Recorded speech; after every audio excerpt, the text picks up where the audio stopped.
കൊറോണയ്ക്ക് ശേഷവും ദുരിതത്തിൽ നിന്ന് കരകയറാനാവാതെ സംസ്ഥാനത്തെ വ്യാപാര സ്ഥാപനങ്ങൾ കച്ചവടമില്ലാത്തതിനാൽ 1 ലക്ഷത്തോളം കടകൾ പൂട്ടിയെന്നാണ് അനൌദ്യോഗിക കണക്കുകൾ സൂചിപ്പിക്കുന്നത്. കച്ചവട സ്ഥാപനങ്ങൾ പൂട്ടിയതോടെ ദുരിതത്തിലായിരിക്കുകയാണ് വ്യാപാരികളും തൊഴിലാളികളും. ഗ്രാമങ്ങളിലെ വ്യാപാര സ്ഥാപനങ്ങളാണ് ആദ്യം അടച്ചു തുടങ്ങിയതെങ്കിൽ ഇപ്പോൾ നഗരങ്ങളിലും സമാന സാഹചര്യമാണുള്ളത്. കാർഷിക വ്യാപാര മേഖലയിലെ പ്രതിസന്ധികളാണ് കടയടപ്പിലേക്ക് സാഹചര്യങ്ങളെ എത്തിച്ചത്. ഫാൻസി, ചെരുപ്പ്, വാച്ച്, ടെക്സ്റ്റൈൽസ് വ്യാപാര സ്ഥാപനങ്ങളാണ് ആഴത്തിൽ പ്രതിസന്ധി നേരിടുന്നത്. വൻകിട സൂപ്പർ മാർക്കറ്റുകളും ഓൺലൈൻ വ്യാപാരവും മുഖ്യ ഭീഷണിയാണെങ്കിലും സാമ്പത്തിക പ്രതിസന്ധിയാണ് സ്ഥിതി വഷളാക്കിയതെന്നാണ് ആരോപണം. കാർഷിക മേഖലയിലെ പ്രശ്നങ്ങളും നാണ്യവിളകളുടെ വിലയിടിവും ഇടത്തരക്കാരുടെ വാങ്ങൽ ശേഷിയിൽ കാര്യമായ കുറവാണ് വരുത്തിയത്. 2-3 കാര്യങ്ങളാണ് കട അടച്ചു പോകാനുള്ള കാരണം.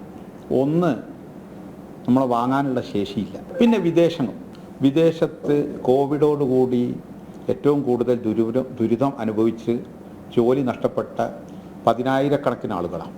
കോവിഡ് സമയത്ത് ഇങ്ങോട്ട് കയറ്റി വിട്ടു. പിന്നെ അങ്ങോട്ട് തിരിച്ചു പോയപ്പം അതിൽ ഒരു 30% പോലും ജോലി കിട്ടിയിട്ടില്ല. അങ്ങനെ പല കാര്യങ്ങളിലും ഗവൺമെൻറ്റും ഇത് രക്ഷപ്പെടുത്താനുള്ള ഒരു രൂപത്തിലല്ല നമ്മളോട് പെരുമാറും. സർക്കാർ വിപണിയിൽ പണം ചെലവഴിക്കുന്നത് കുറച്ചെന്നും അതും പ്രതിസന്ധിയുടെ കാരണമാണെന്നും ആരോപണമുണ്ട്. വ്യാപാര സ്ഥാപനങ്ങൾ അടച്ചുപൂട്ടുന്നത് ലക്ഷക്കണക്കിന് കുടുംബങ്ങളെയാണ് നേരിട്ട് ബാധിച്ചിരിക്കുന്നത്. ജനം, കോഴിക്കോട്.